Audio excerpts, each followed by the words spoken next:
Hello everyone, as you all know, this is Niharika Tiwari. So guys, we're back with another video related to your series of business communication, that is important question series #crash course. है ना, इसमें हम लोग ये सारे topics को cover करने वाले हैं जो इंपॉर्टेंट है आपके एग्जाम पॉइंट ऑफ व्यू से। और एक ही वीडियो में मेरा एम रहता है कि ज्यादा से ज्यादा टॉपिक कवर हो जाए जो एग्जाम में आते हैं।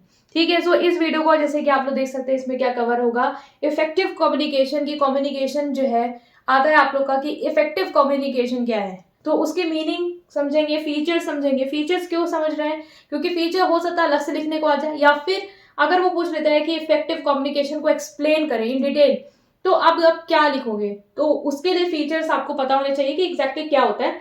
7 सीज ऑफ कम्युनिकेशन कहें या अगर दे दे वो 7 सीज ऑफ इफेक्टिव कम्युनिकेशन, दोनों चीजें एक ही हैं। तो ये 7 सीज में 7 सी होते हैं जो हम लोग एक बार और भी, मतलब इससे पहले वाली वीडियो भी अगर आपको दिख रही होगी तो आप लोगों ने चेकआउट किया होगा, वही चीज मैं यहाँ पे और अच्छी तरीके से एक्सप्लेन करूंगी। देन बैरियर टू ईसी मतलब कि इफेक्टिव कम्युनिकेशन की कम्युनिकेशन बैरियर्स क्या होते हैं, वो सारी चीजें। और आप लोग को भी पता है कि कम्युनिकेशन बैरियर से क्वेश्चन पूछा ही पूछा जाता है, और 7 सीज ऑफ कम्युनिकेशन को भी वो लोग नहीं छोड़ते हैं, इफेक्टिव कम्युनिकेशन भी आ सकता है। तो इस तरीके से हमारे यहाँ पे मोस्ट इंपॉर्टेंट 4 टॉपिक जो है वो कवर होंगे इन ब्रीफ। इन ब्रीफ क्यों, क्योंकि जो कंटेंट है वो आपको वेबसाइट पे मिल जाएगा जिसका लिंक है डिस्क्रिप्शन बॉक्स पे, वो आपको चेकआउट करना होगा। वहां पे मैंने खुद जो भी है वो आपके लिए लिखा हुआ, अपनी ही वेबसाइट है, ठीक है, न्यू वेबसाइट है तो आपको सपोर्ट भी करना है उसे।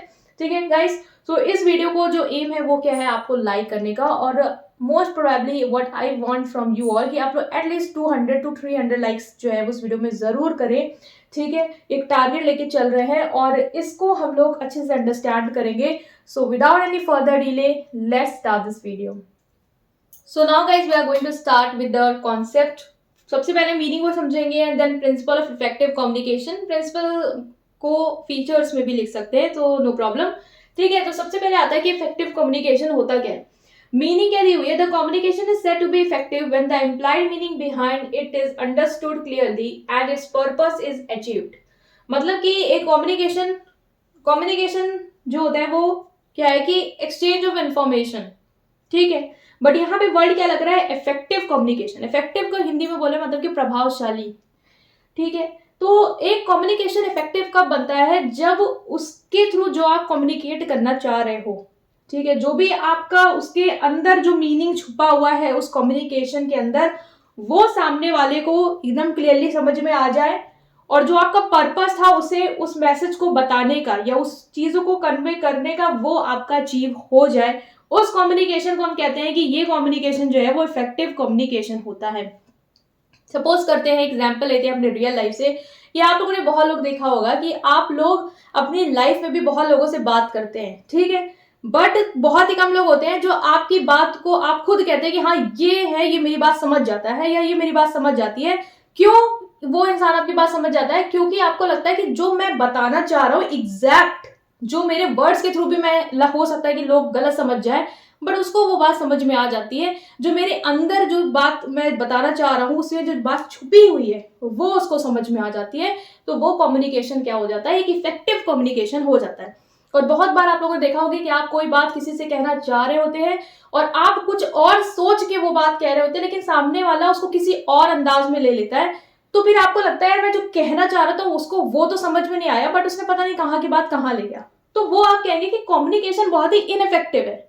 बट इफेक्टिव कम्युनिकेशन क्या होता है कि एक ऑर्गेनाइजेशन में जब कोई बॉस है वो अपने एम्प्लॉयज को, या एम्प्लॉयज जो अपने बॉस को, या पूरे ऑर्गेनाइजेशन में लोग आपस में कोई बात कन्वे करना चाह रहे होते हैं, और वो बात जैसे वो कन्वे करना चाह रहे हैं, जो भी उसके पीछे उनका मीनिंग मोटिव होता है, उसी मीनिंग उसी मोटिव को जिस पर्सन को वो कम्युनिकेट कर रहे हैं वो समझ जाता है और उसका पर्पस अचीव हो जाता है, उसे कहते हैं इफेक्टिव कम्युनिकेशन। आई होप कि ये बिल्कुल क्लियर है। देन आता है प्रिंसिपल ऑफ इफेक्टिव कम्युनिकेशन। अब इफेक्टिव कम्युनिकेशन अगर जिसने समझ लिया वो उसके प्रिंसिपल को भी समझ लेगा, क्योंकि वही चीज है कि एक कम्युनिकेशन को आपको इफेक्टिव बनाना कैसे है। अब पहला पॉइंट दिया है यहाँ पे क्लियरिटी। देखो किसी भी कम्युनिकेशन में क्लियरिटी अगर है तभी वो इफेक्टिव है।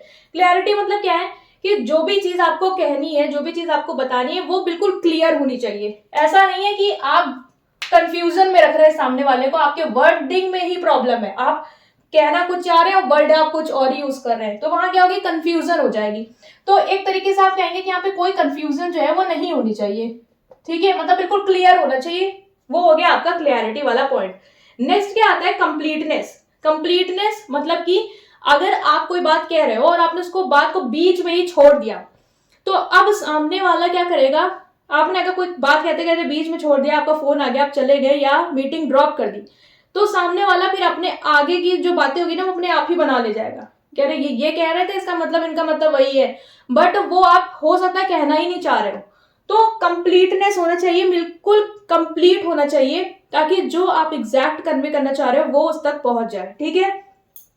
तो ये एक बहुत इंपॉर्टेंट फैक्टर है या बहुत इंपॉर्टेंट प्रिंसिपल है जो कम्युनिकेशन को इफेक्टिव बनाता है, वो है आपका कंप्लीटनेस। नेक्स्ट है फीडबैक। फीडबैक मतलब क्या होता है, आपने किसी से कोई बात कही, एम्प्लॉय ने किसी बात को बॉस से कहा, अब वो चाहता है कि बॉस तक ये बात पहुंच जाए, बॉस तक वो बात पहुंच गई, बॉस ने अगर वो चीज अच्छे से समझ ली होगी तो वो क्या करेगा, फीडबैक देगा, मतलब उसकी प्रतिक्रिया देगा कि उसको जो समझ में आया उसके बिहाफ पे उसने क्या रिस्पॉन्स दिया, उसको उसे हम कहते हैं फीडबैक। और फीडबैक एक कम्युनिकेशन के लिए बहुत जरूरी होता है, क्योंकि इसी से आपको समझ में आता है कि सामने वाले को जो कह रहा था वो समझ में आया या नहीं आया, या मैं जो कह रहा था वही समझ में आया कि नहीं आया। हो सकता है आपने कुछ और कहा और सामने वाले का रिस्पॉन्स कुछ उल्टा है, आप सोचेंगे यार बात तो कुछ और कही थी, ये बोल क्या रहे हैं। तो फीडबैक से आपको समझ में आ जाता है कि कम्युनिकेशन आपका इफेक्टिव हो पाया है या नहीं हो पाया है। Then mutual trust. Mutual trust मतलब क्या होता है कि दोनों पार्टीज जिससे आपकी बात हो रही है वहां पे आपस में ट्रस्ट होना चाहिए। ट्रस्ट इन द सेंस कि आपको भरोसा होना चाहिए उस इंसान पे। अगर आपको जिससे आपकी बात हो रही है, मान लो कोई सबऑर्डिनेट है, सुपीरियर है, बॉस है, एम्प्लॉयज है, बॉस को अपने एम्प्लॉयज पे भरोसा ही नहीं, उसको लग रहा है ये जो भी बात बोलता है सब झूठी बोलता है, इस पे मुझे भरोसा ही नहीं है, तो वो बात उस तक पहुंचेगी भी तब भी वो उसको निग्लेक्ट कर देगा। तो कम्युनिकेशन इफेक्टिव हो पाएगा, नहीं हो पाएगा। तो ट्रस्ट होना बहुत जरूरी है कि आपसे जो भी सामने वाला बोल रहा है आप उस पर भरोसा कर पाओ, तभी कम्युनिकेशन इफेक्टिव होगा, तभी उसका जो अचीव हो पाएगा पर्पस। टाइमली। टाइमली मतलब क्या है कि जो भी आपने कम्युनिकेशन किया वो टाइम पे हो पाए। ऐसा नहीं है कि आपने मैसेज आज दिया और परसों नरसों तक वो सामने वाले तक मैसेज पहुंचा, जो डिसीजन आपको आज लेना था या कल सुबह तक लेना था, अब मैसेज उस तक परसों तक पहुंचा है तो डिसीजन तो डिले हो जाएगा। तो क्या कम्युनिकेशन इफेक्टिव रहा, नहीं रहा। तो टाइमली होना चाहिए, मतलब कि जिस टाइम पे जिस पॉइंट में आपको वो बात कन्वे करनी है आप उसी टाइम पे उसी पॉइंट पे वो बात कन्वे कर पाओ। ये सब आप अपने वर्ड्स में लिख सकते हैं, लिंक है डिस्क्रिप्शन में, कंटेंट लिखा हुआ है, वहां से कर लेंगे, क्योंकि ज्यादा टाइम नहीं वेस्ट करेंगे एक एक चीज को लिख के। आप लोग इतने बड़े हो गए हैं कि अपने वर्ड्स में चीजों को लिख सकते हैं, बस समझने की देरी है, ठीक है। सीक्रेसी मतलब क्या होता है कि आप जो भी कम्युनिकेशन कर रहे हो उसमें जो भी सीक्रेसी है वो मेंटेन कर पाओ। अब ये बिजनेस कम्युनिकेशन है ना, ये बिजनेस कम्युनिकेशन है। तो बिजनेस कम्युनिकेशन में क्या होता है कि बहुत सारी बातें ऐसी होती हैं जो आप नहीं चाहते कि बाहर वाली पार्टीज को पता चले, या हमारे कम्युनिकेटर्स, जो कम्युनिकेटर नहीं, जो हमारे कॉम्पिटिटर्स को पता चले। तो कम्युनिकेशन इफेक्टिव तब होगा जब, अगर आपको उस बात पे सीक्रेसी मेंटेन करनी है, वो बात कॉन्फिडेंशियल है तो वो मेंटेन रहे। अगर वो बात लीक हो जाती है तो हम कहेंगे यार ये कम्युनिकेशन तो बहुत ही इनइफेक्टिव था, मतलब बात ही बाहर चली गई। टाइमली मैसेज मतलब क्या है, अच्छा ये टाइमली दो हो गया, सो उसको अवॉइड करेंगे, ये सीक्रेसी तक हो गया आपका, ठीक है। तो ये आपने कुछ पॉइंट जो है वो प्रिंसिपल ऑफ इफेक्टिव कम्युनिकेशन को यहाँ पे अंडरस्टैंड किया है कि क्या हो सकते हैं आपके प्रिंसिपल इफेक्टिव कम्युनिकेशन। और वेबसाइट पे कंटेंट जो है वो पूरा दिया हुआ है, कुछ 7-8 पॉइंट है वहां पे, उसको भी आप चेक कर लेंगे, इजी वर्ड्स में है, वो आपको क्लियर हो जाएगा। तो ये हमने यहाँ किया है प्रिंसिपल इफेक्टिव कम्युनिकेशन। अभी नेक्स्ट हम लोग करेंगे 7 C's ऑफ इफेक्टिव कम्युनिकेशन, जिसमें 7 C's को हम समझेंगे विद अ ट्रिक, ताकि आपको बिल्कुल रिकॉल हो जाए। और उसके बाद हम लोग जो बैरियर्स हैं, मतलब जो बाधा क्रिएट करते हैं कम्युनिकेशन को इफेक्टिव ना होने में, मतलब कि इनइफेक्टिव बना देते हैं, वो हम लोग समझेंगे। सो उसको देखते हैं। So now guys we are going to start this, that is 7 C's of effective communication। इसको आप लोग को ऐसे भी पूछ सकता है कि 7 C's of effective communication बताओ या फिर 7 C's of communication बताओ, ठीक है। तो दोनों एक ही चीज है। तो सबसे पहले जो पॉइंट आता है वो आता है आपका क्लियरिटी। क्लियरिटी मतलब कि एक कम्युनिकेशन को इफेक्टिव बनाने के लिए क्या क्या चीजें हैं जो होनी चाहिए उस कम्युनिकेशन में, वो कुछ 7 चीजें हैं जो आपको याद करनी है। पहला है कि क्लियरिटी। क्लियरिटी जिससे हमने इससे पहले जो प्रिंसिपल था उसमें भी मैंने इसको पहले टॉप पे रखा था, जो आपको समझ में भी आ गया कि कम्युनिकेशन जो होना चाहिए वो क्लियर होना चाहिए, there should be no room for confusion. Communication जो है वो क्लियर होना चाहिए, वहां पे कोई भी कंफ्यूजन की गुंजाइश नहीं होनी चाहिए कि लोग कंफ्यूज रहे कि बात क्या थी, है ना।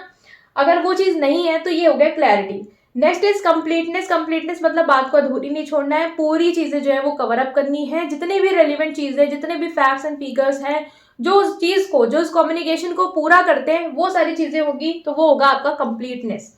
Next is conciseness. कंसाइसनेस मतलब क्या होता है, कहते नहीं है कि जो कंटेंट है वो बहुत ही कंसाइज होना चाहिए, मतलब कि बहुत ही ब्रीफ होना चाहिए, जो चीजें शामिल होनी चाहिए, जो भी रेलिवेंट चीजें वो ही उस कम्युनिकेशन में होनी चाहिए। मान लो कोई एम्प्लॉय है, वो बॉस से कोई कंप्लेन करना चाह रहा है, ठीक है, कि उसको कोई जॉब से रिलेटेड प्रॉब्लम है, उसको इन्वायरमेंट नहीं समझ में आ रहा है। हाँ, वो बात डायरेक्ट भी कह सकता है कि मुझे इन्वायरमेंट इसलिए नहीं समझ में आ रहा है क्योंकि मुझे कल्चर में नहीं समझ में आ रहा है, या यहाँ के लोगों की भाषा अलग है, यहाँ के लोगों का वे ऑफ ट्रीटमेंट अलग है, कुछ भी कह सकता है, डायरेक्ट कह सकता है, कम शब्दों में कह सकता है और पूरी बात पहुंचा सकता है, वो होगा कंसाइज।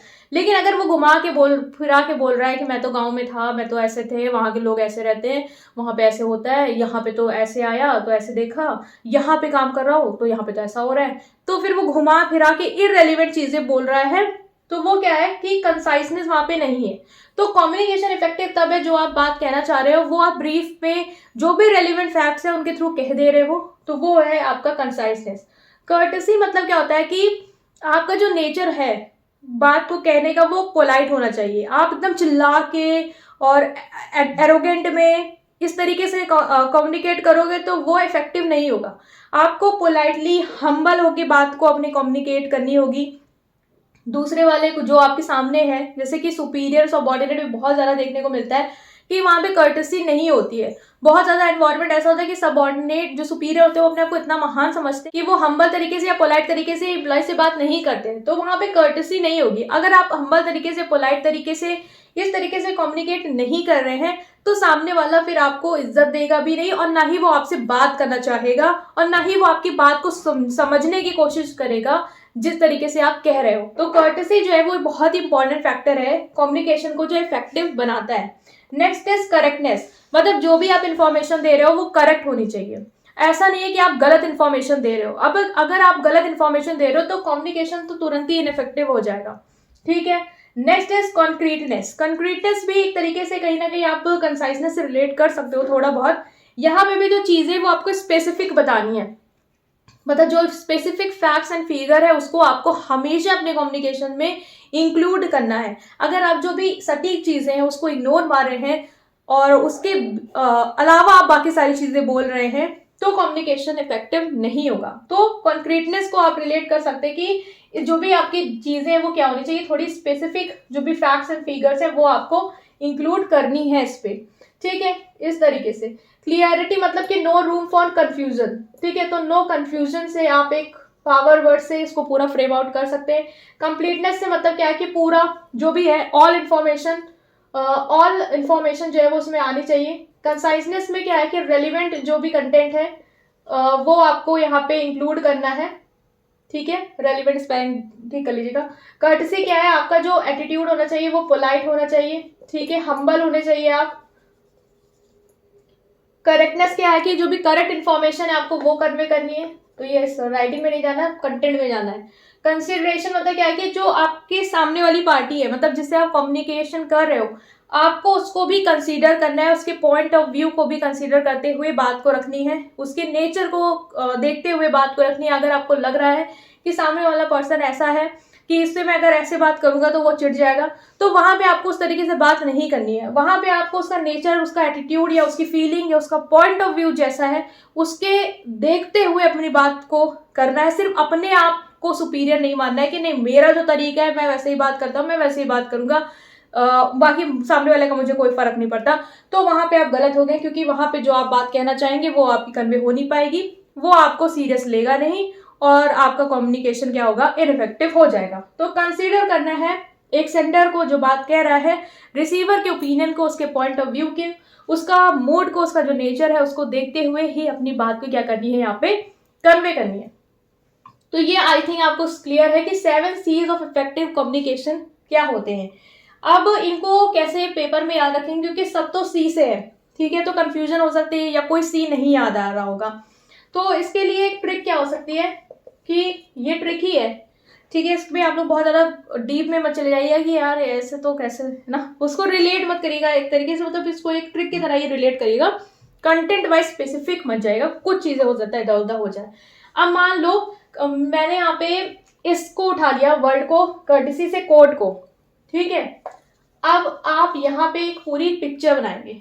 सपोज करो आप किसी कोर्ट पे गए, ठीक है, कोर्ट पे गए और आपके ऊपर कोई केस चल रहा है, ठीक है, आपके ऊपर कोई केस चल रहा है। अब उन्होंने आपसे फाइल मांगी कि जो भी इंफॉर्मेशन है वो आपको देनी है, वो फाइल के थ्रू देनी है। अब आपका जो लॉयर है वो आपसे पूछ रहा है कि अब मुझे पूरी बातें बताओ, जो जो तुम्हारे साथ हुआ वो सारी बातें सही से बताओ, ताकि मैं अच्छे से फाइल बना पाऊं और जज जो है वो कन्विंस हो जाए, ठीक है। अब ये पूरा चीजें वो कैसे बताएगा?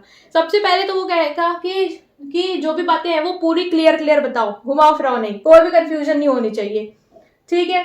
नेक्स्ट, पूरी बात बताओ, जो भी बात है वो बोलो। तो आप क्या करोगे, फाइल में ऐसी बातें लिखवाना चाहोगे जो बिल्कुल क्लियर हो, कंप्लीट हो और करेक्ट हो, क्योंकि अगर करेक्ट नहीं होगी तो हो सकता है आपको सजा ही हो जाए। तो कंप्लीट, करेक्ट और क्लियर, ये तो याद हो जाएगा ऐसे ही। कोड पे गए तो कोड कर्टिसी याद हो गया, 4 याद हो गए। फिर क्या है, कंसाइसनेस और कॉन्क्रीटनेस, दोनों आपस में कहीं ना कहीं रिलेटेड ही है। कंसाइसनेस कहीं ना कहीं, ठीक है, पूरी तरीके से नहीं। कंसाइसनेस क्या है कि सिर्फ रेलिवेंट बातें बताओ। अगर आप अपने लॉयर को आप घुमा फिरा के कहानी बताएंगे तो वो भी कहानी वो लिख देगा और फिर जज भी कहानी देखते ही भगा देगा। तो कंसाइज होना चाहिए और कॉन्क्रीट होना चाहिए, मतलब जो भी स्पेसिफिक चीज है जो आपको लगता है हाँ ये चीजें तो जरूरी बताओ, इससे मेरी सजा कम हो जाएगी, तो वो सारी चीजें आप बताओगे।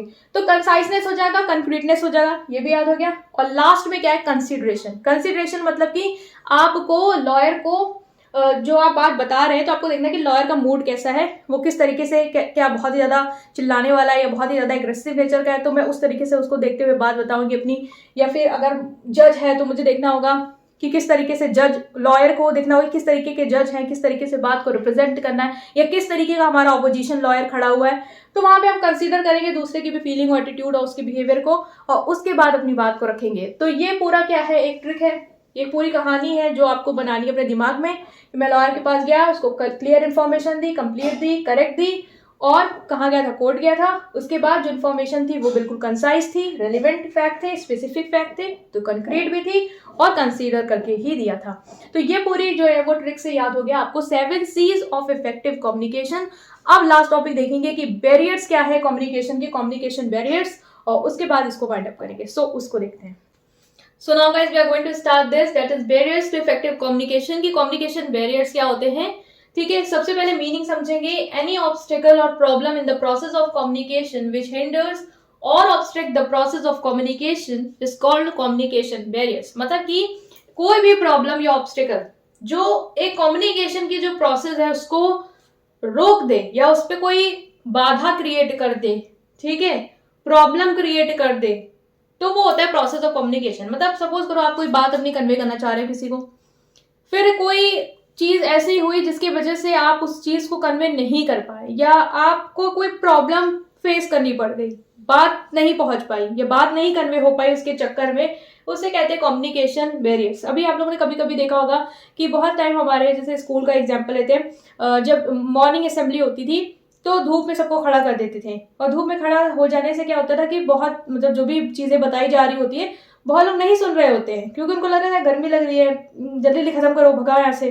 तो वो हो रहा होता है। तो वो क्या है, एक कम्युनिकेशन बैरियर्स तो क्रिएट कर रहा है कि आपको सुनना नहीं है। क्यों नहीं सुनना है? क्योंकि क्लाइमेट नहीं सही है, इन्वायरमेंट नहीं सही है, सराउंडिंग की वजह से, या हो सकता है नॉइस आ रही हो तो आपके कान में, मतलब आपको दर्द हो रहा हो तो आप नहीं सुनना चाह रहे। तो ये सारी चीजें क्या करेंगी, रिसीवर के एंड में भी हो सकती है, सेंडर के एंड में भी। सेंडर बात करने कर रहा है और बहुत सारी आवाज इधर उधर से आ रही है तो रिसीवर सुन ही नहीं पा रहा है, तो वो कम्युनिकेशन बैरियर। रिसीवर कोई बात बोल रहा है, सेंडर को सुननी ही नहीं है, उसका मूड ही नहीं है, तो वो नहीं सुनना चाह रहा है, तो वो कम्युनिकेशन बैरियर।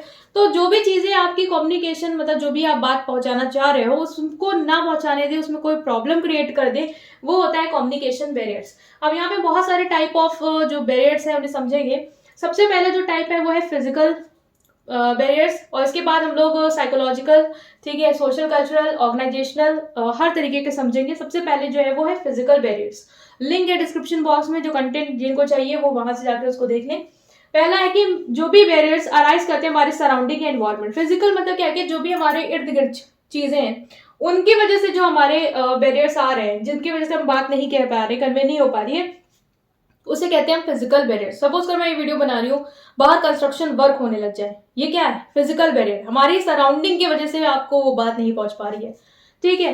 तो इसमें क्या आ जाएगा? नॉइज आ जाएगा, ठीक है। नॉइज मतलब कि जैसे स्कूल में जब टीचर पढ़ा रहे होते हैं तो हो सकता है कि ऐसी जगह स्कूल है जहाँ पे बहुत सारा ट्रैफिक आता है, जाता रहता है, तो वो ट्रैफिक की जो आवाज है, हॉर्न की आवाज है, वो एक टीचर को बात करने में, पहुंचाने में दिक्कत क्रिएट कर देगी, वो सामने वाला नहीं समझ पाएगा। तो नॉइज की वजह से, नॉइज क्या है? हमारे इन्वायरमेंट से ही तो आ रही है, तो वो एक क्या है? फिजिकल बैरियर है। टाइम एंड डिस्टेंस हमारे इन्वायरमेंट का ही पार्ट है। टाइम एंड डिस्टेंस मतलब कि सपोज करो आप, एक इंसान है वो इंडिया में बैठा हुआ है, ठीक है, ये है, ये इंडिया में खुश है, बैठे हुए हैं आराम से, इनको पता है कि इनको बात करनी है, मीटिंग करनी है, और वो मीटिंग इनको पता चली कि इंटरनेशनल मीटिंग होने वाली है, मतलब कि किसी फॉरेनर से इनको बात करनी है।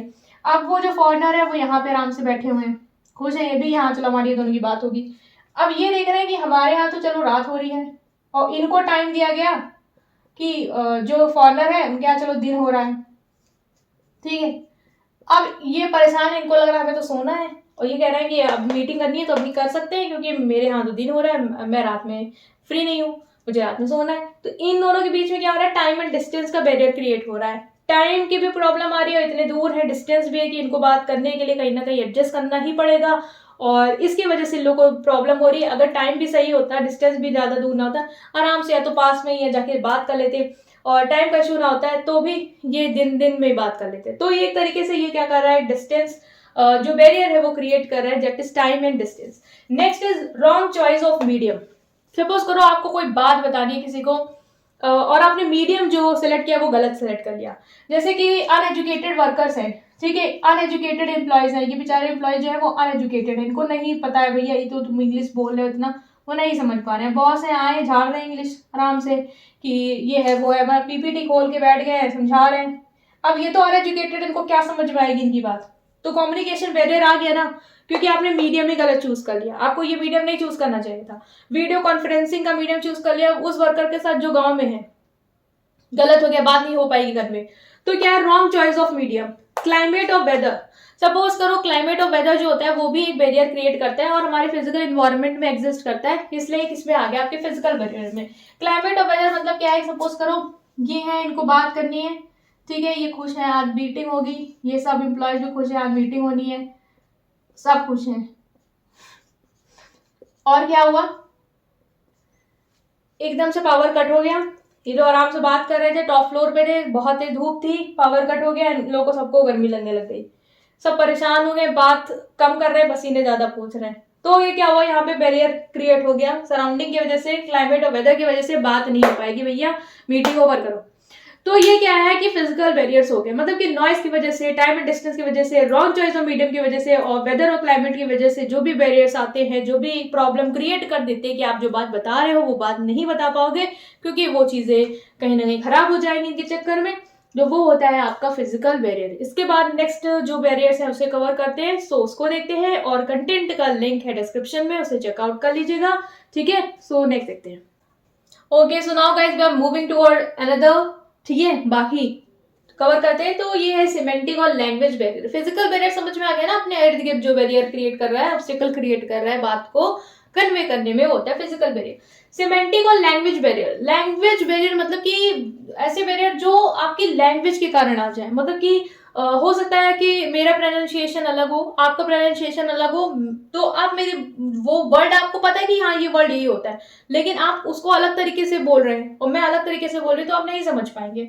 लैंग्वेज का फर्क हो सकता है, मेरी लैंग्वेज इंग्लिश है, आपकी लैंग्वेज हिंदी है, तो आप मतलब मेरी इंग्लिश है, मैं इंग्लिश में ही बोलती हूँ, आप लेकिन हिंदी में ही समझते हैं, आपको इंग्लिश नहीं आती, तो आप मेरी बात नहीं समझ पाओगे, ठीक है। मीनिंग, मीनिंग क्या है कि कुछ शब्द ऐसे होते हैं जो सुनने में एक जैसे लगते हैं लेकिन मीनिंग क्या होता है उनका अलग होता है, जैसे कि एक्सेप्ट और एक्सेप्ट, है ना, ये दो वर्ड है, एक एग्जांपल ले रहे हैं, एक्सेप्ट और एक्सेप्ट। एक्सेप्ट मतलब क्या है कि छोड़ के, इसको छोड़ के, और एक्सेप्ट मतलब क्या है, इसको अपनाया, अपनाना किसी चीज को, तो हो सकता है मैं बोल रही हूँ आई एक्सेप्ट दिस, तो हो सकता है मैं बोल रही हूँ कि मैं इसको एक्सेप्ट करना चाहती हूँ, मैं बोलूँ एक्सेप्ट दिस, और आपको लग रहा है कि बोलिए एक्सेप्ट दिस, मतलब इसको छोड़ के, ये एक्सपेक्ट हो गया है, एक्सेप्ट होगा, ठीक है। अब देखिए इसमें भी चीजें अलग अलग आ रही है। तो एक्सपेक्ट मतलब किसी चीज से उम्मीद रखना, एक्सेप्ट मतलब किसी चीज को छोड़ देना। यहाँ पे भी दो वर्ड जो है सुनने में लग रहे हैं कि एक जैसे, लेकिन मीनिंग अलग है। तो हो सकता है ओरल कम्युनिकेशन में कुछ मैंने बोला और आपने उसको कुछ और वर्ड समझ लिया और उसकी उससे मीनिंग निकाल दी, तो कम्युनिकेशन क्या होगा, खराब हो जाएगा। तो ये क्या है, सिमेंटिक और लैंग्वेज बैरियर। सबसे पहले इसमें आएगा यूज ऑफ टेक्निकल लैंग्वेज। हो सकता है कि जो भी आप जिससे बात कर रहे हैं वो कुछ टेक्निकल वर्ड वहां पे यूज कर ले। लाइक हम लोग ने देखा होगा कि जब कॉमर्स वाले स्टूडेंट साथ में बैठ के बात करते हैं तो वो कॉमर्स के टर्मोलॉजी यूज करते हैं, और साइंस वाला अगर बच्चा बैठा है तो वो नहीं समझ पाएगा ये लोग आपस में क्या बात करें, क्या जर्नल, क्या लेजर, क्या बैलेंस शीट, ये क्या होता है, उसको नहीं समझ में आएगा।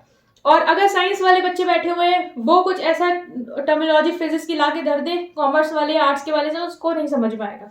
तो इस तरीके से बिजनेस में क्या होता है कि बिजनेस में भी अलग अलग लोग होते हैं, अलग अलग लेवल पे होते हैं। जैसे हायर लेवल का एम्प्लॉय है उसको ज्यादा नॉलेज है चीजों की, तो हो सकता है वो मीटिंग के समय कोई ऐसा वर्ड यूज कर दे कि वो नीचे वाले लोग ना समझ पाए, लोअर लेवल जो उस चीज पे कांटेक्ट में नहीं है, तो वो वहां पे बैरियर क्रिएट कर देगा। इंजीनियर होते हैं, डॉक्टर होते हैं, उनकी कुछ ऐसे टर्मिनोलॉजी होती है जो वही समझ सकते हैं। तो वो सारी चीजें क्या है, एक अगर वो टेक्निकल लैंग्वेज यूज कर रहा है तो सामने वाला उस बात को हो सकता है ना समझ पाए, ठीक है। इसको हम लोग जॉर्गन बोलते हैं, टेक्निकल जॉर्गन, ठीक है। Next is miss interpretation of word. Miss interpretation of words वही है कि मैंने वर्ड कुछ और बोला, आपने कुछ और समझ लिया और उससे ही पूरे कम्युनिकेशन का मीनिंग निकाल दिया, तो वो कम्युनिकेशन बैरियर हो जाएगा। Next is lack of common language. Lack of common language क्या है, जैसे कि ये है, ये जो है उनको बहुत अच्छा लगता है हिंदी में बात करना, इनको हिंदी लैंग्वेज आती है। ये जो है इनको बात करना अच्छा लगता है मराठी में। अब ये तो वर्कर को मीटिंग करने को कह दी, ये तो हिंदी बोल रहे हैं, वो भाई साहब मराठी बोल रहे हैं। अब आपको लगता है आपस में बात कर पाएंगे, नहीं कर पाएंगे। अगर इन दोनों को इंग्लिश आती होती, कॉमन लैंग्वेज आती होती, तो ये लोग मतलब कर ले जाते कम्युनिकेशन, बट यहाँ पे कॉमन लैंग्वेज दोनों के बीच में है ही नहीं, तो कम्युनिकेशन क्या हुआ, बेकार हो गया, दोनों गुस्सा हो जाएंगे, चले जाएंगे मीटिंग छोड़ के। तो ये क्या है कि ये सेमेंटिक और लैंग्वेज बैरियर हो जाएगा, ठीक है। नेक्स्ट देखो साइकोलॉजिकल बैरियर। साइकी मतलब क्या होता है, माइंड। मतलब कि ये जो बैरियर होते हैं ये ना तो आपके इन्वायरमेंट के कारण आ रहे हैं, ना तो आपकी भाषा की वजह से आ रहे हैं, ये आ रहे हैं आपके माइंड की वजह से। हो सकता है आप ईगो में हैं तो आप सामने वालों को नहीं सुनना चाहेंगे। आप स्टेटस देख रहे हैं, जैसे कि ऑर्गेनाइजेशन की बात करें तो सुपीरियर सबॉर्डिनेट को नहीं सुनना चाहता। मान लो सबॉर्डिनेट बहुत अच्छे आइडिया के साथ आया, लेकिन सुपीरियर नहीं सुनना चाहता क्योंकि उसको लग रहा है अरे तुम तो इतने छोटे लेवल पे हो हमसे और तुम हमें आइडिया दोगे, तुम्हारे आइडिया पे हम पूरा डिसीजन ले लेंगे, ऐसे कैसे। तो वो हो गया स्टेटस की वजह से। ओल्ड एज, ओल्ड एज जैसे क्या होता है कि कुछ लोग जैसे कि हाई पोस्ट में है, उनकी एज ज्यादा है, और जो यंग लोग हैं उनके पास ज्यादा इनोवेशन है, ज्यादा आइडियाज हैं, बट वो उनकी नहीं सुनना चाहते क्योंकि उनको लग रहा है कि हम तुमसे बड़े हैं, हमें तुमसे ज्यादा एक्सपीरियंस है, तो हम सही है और तुम अपने पास अपना ज्ञान रखो। तो जो आपके माइंड के लेवल पे बैरियर आते हैं वो होते हैं साइकोलॉजिकल बैरियर। अब जैसे यहाँ पे है सेल्फ इमेज। सेल्फ इमेज मतलब कि कुछ लोग क्या होते हैं अपने सेल्फ इमेज को लेके बहुत ही ज्यादा कॉन्शियस होते हैं। उनका जैसे कि मान लो अगर उनका जो एटीट्यूड है, ठीक है, वो नेगेटिव है, तो आप कितनी भी चीजें पॉजिटिव बोलो वो उस चीज को नेगेटिव ही लेंगे क्योंकि उनके दिमाग में वो नेगेटिविटी है। तो अगर आपकी सेल्फ इमेज आपको लेके पॉजिटिव है तो आपको कोई इंसान गलत भी बोल के जाएगा तो आप उसे पॉजिटिवली लोगे, हाँ इसने शायद इसलिए कहा होगा क्योंकि ये कमी है तो चलो इंप्रूव कर लेंगे। तो वो क्या है कि सेल्फ इमेज क्या है आपकी, आप पॉजिटिव सोचते हो कि आप नेगेटिव सोचते हो, वो भी आपकी कम्युनिकेशन को इफेक्ट करता है। Next is emotion. जैसे कि मानो सेंडर जो है वो बहुत ही इमोशन है, उसके अंदर बहुत ही ज्यादा एंग्जाइटी भरी हुई है, वो बहुत ही डरा हुआ है। जैसे हम लोग देखा होगा कि हम लोग को कहा जाता है डिबेट कॉम्पिटिशन में आपको बोलना है, अब हमें क्या है डर लग रहा है, तो आपको क्या लगता है कि मैं डर में वो चीजें बता पाऊंगी जो मैं कम्युनिकेट करना चाहती हूँ, नहीं हो पाएगा। तो इमोशन भी क्या कर देता है, एक बैरियर क्रिएट कर देता है और एक माइंड के लेवल पे होता है। स्टेटस क्या है, आप अपने स्टेटस को लेके कॉन्शियस है, वही है सुपीरियर सबॉर्डिनेट वाला। सुपीरियर सबॉर्डिनेट को कम समझता है अपने से, उसकी बात नहीं सुनना है क्योंकि हम तुमसे हाई लेवल पे हैं, तो स्टेटस को लेके हो जाएगा। क्लोज माइंड, ये सबसे खतरनाक होता है क्लोज माइंड। क्लोज माइंड मतलब क्या होता है, वो लोग बहुत रिजिड होते हैं, इनको आप कुछ भी बोल दीजिए, इनको आपकी नहीं सुननी है तो नहीं सुननी है। पूरी दुनिया आपको कह देगी कि ये जो पर्सन है वो सही कह रहा है, इनकी बात एक्सेप्ट कर ली जाए, लेकिन ये इतने क्लोज माइंड होते हैं कि इनको नहीं सुननी है तो फिर वो नहीं सुनेंगे और फिर वो नहीं ही सुनेंगे। तो ये क्या हो जाएगा, क्लोज माइंड हो जाएगा। तो ये भी एक बैरियर है। इंटरेस्ट इन एटीट्यूड, सामने वाला आपसे बात कर रहा है, आपको उस पर्सन में इंटरेस्ट नहीं है, तो आपका एटीट्यूड ऐसा हो कि आप वो सुनना ही नहीं चाहोगे। वो कितनी भी अच्छी बात कह रहा हो, वो कितना भी सही आपको गाइड कर रहा हो, तो आप नहीं सुनेंगे, क्योंकि आपका इंटरेस्ट या एटीट्यूड उस चीज पे नहीं होगा। आपको उस पर इंटरेस्ट ही नहीं आ रहा होगा, आप उस चीज पे इंटरेस्ट लेंगे ही नहीं, भले वो इंटरेस्टिंग हो। तो ये क्या है, आपके साइकोलॉजिकल बैरियर पे है, मतलब कि ये मेंटल लेवल के कुछ बैरियर्स होते हैं जो आपके कम्युनिकेशन को हैम्पर करते हैं। तो ये जो दो हैं वो हमने डिस्कस किए हैं, इसके बाद दो और बचे हैं, उसको देखेंगे, और वो भी बहुत इजी है। एक है सोशल कल्चरल बैरियर और एक है आपका ऑर्गेनाइजेशनल बैरियर। सो उसको देखते हैं और फिर वीडियो को वाइंड अप करेंगे। और सबसे पहले जो इंपॉर्टेंट बात है वो ये है कि वीडियो को लाइक करना है, टारगेट नहीं बोलना है। 200 से 300 लाइक बहुत ही कम बोला है, बट एटलीस्ट आप लोग करेंगे तो वीडियो रैंक करेगी और लोगों तक जाएगी। तो ये आप लोग प्लीज करें और अभी रोक के लाइक करें, ठीक है। Okay, so guys we are going to start with the last two, और इसके बाद हम वीडियो वाइंड अप करेंगे। सबसे पहला है सोशल कल्चरल बैरियर्स, ठीक है। तो ये आपका 4th नंबर वाला है, सोशल कल्चरल बैरियर, मतलब कि ऐसे बैरियर जो कल्चर की वजह से आते हैं, मतलब कि कल्चरल डिफरेंस। हमें पता है कि हमारे इंडिया का कल्चर अलग है, अगर हमें बाहर वाले से कम्युनिकेशन करना तो उसका कल्चर अलग होगा। सिमिलरली यहाँ पे इंडिया में भी अलग अलग कल्चर है, हर रिलीजन का कल्चर अलग है, तो उनकी वजह से भी कम्युनिकेशन बैरियर आता है। जैसे बॉडी लैंग्वेज वाला ले लो, बहुत सारी कंट्रीज ऐसी हैं जहां पे बॉडी लैंग्वेज को बहुत ज्यादा मतलब फोकस करा जाता है कम्युनिकेशन में, और कहीं कहीं होता है जिसे वो इग्नोर कर सकते हैं। जैसे कि कहीं कहीं जो बहुत ज्यादा क्लोज कांटेक्ट है वो फेवरेबल कंसीडर किया जाता है बातचीत करते वक्त, लेकिन कहीं कहीं बहुत ज्यादा क्लोज कांटेक्ट को फेवरेबल नहीं कंसीडर किया जाता है, ठीक है। तो वो क्या है, बॉडी लैंग्वेज जो है वो बैरियर क्रिएट कर देगा। ओके, सो जो कॉन्सेप्ट ऑफ टाइम है वो भी बैरियर क्रिएट कर देता है। जैसे कि वेस्टर्न कंट्रीज में क्या होता है कि टाइम को वो बहुत ही इंपॉर्टेंट मानते हैं, उनके हिसाब से क्या है, टाइम को आपको बहुत अच्छी तरीके से यूटिलाइज करना चाहिए, वेस्ट नहीं करना चाहिए। लेकिन हम अगर अपनी कंट्रीज में देखें, एशियन कंट्रीज में देखें, तो टाइम को थोड़ा सा मतलब लेजर एक्टिविटीज के तरीके से लिया जाता है कि हाँ मतलब आराम से कर लेंगे, इतना भी कोई वो नहीं है ना। तो कॉन्सेप्ट ऑफ टाइम का क्या है, कल्चरल बैरियर क्रिएट कर दिया। अभी दो लोग हैं आपस में बात करना है, उनके लिए टाइम बहुत इंपॉर्टेंट है, उनको है कि नहीं ऐसे वैसे तो फालतू की बातें होंगी नहीं, बस टाइम पे आना है, मीटिंग करनी है, चले जाना है। कुछ लोग हैं नहीं, उनको टाइम को आराम से बिताते हुए टाइम को मीटिंग करनी, तो वो क्या होगा, एक बैरियर क्रिएट कर देगा। बॉडी लैंग्वेज, जैसे सपोज करो कोई कंट्री से आपको कम्युनिकेशन करना है, आप यहाँ क्या है कि हम लोग बहुत ही आराम से बात कर सकते हैं, क्लोज जाके एक दूसरे से हाथ मिला के हाथ करके ऐसे हम लोग ट्रीट करते हैं, बट वहां पे क्या ऐसा नहीं अलाउड है, दूर रहना है। तो वो लोग अगर ऐसे करेंगे तो चिढ़ जाएंगे सामने वाले, क्योंकि हमें नहीं समझ में आएगा कि उनके कल्चर में कैसा क्या है। तो कल्चर को स्टडी करते हुए कम्युनिकेशन करना चाहिए, ठीक है। नेक्स्ट हम लोग ये भी देखते हैं, जैसे कि कंट्रीज में अपने देखें कि जैसे कि पीके मूवी जिसने देखा हो, कल्चर बैरियर समझ पा रहा होगा कि हर कल्चर में अलग अलग है। जैसे मुस्लिम कल्चर में क्या होता है कि अगर कोई ऐसा ओकेजन है, मतलब ऐसा ओकेजन क्या, ऐसा इवेंट है जो बहुत ही बुरा घटना घट गई है, ठीक है, डेथ वाला कोई केस हो गया है, मॉर्निंग है, तो वहां पे क्या होता है कि वो लोग ब्लैक कपड़े पहनते हैं, और हमारे यहाँ तो हम लोग व्हाइट पहनते हैं, है ना। तो उस केस में क्या होगा कि अगर आप ऐसे चले जाओगे तो वो बहुत ही आपको गलत तरीके से ट्रीट करेंगे कि इनको देखो ये ऐसे आए, उत्सव मन रहा है यहाँ पे, ठीक है। सॉरी, हंसना नहीं चाहिए, बट हाँ ठीक है, वही है कि एग्जाम्पल ले रहे हैं तो ठीक है, कोई बात नहीं है। तो वहां पे क्या हो गया कि ये बैरियर क्रिएट कर देगा आपके लिए। पीके मूवी में तो हम लोगों ने सीन देखा है कि वो वाइंड है, वहां चर्च में लेके गया तो चलो बड़ा एंजॉय हो गया, अब वो मस्जिद लेके गया तो लोगों ने भगा दिया, उसको दौड़ा लिया।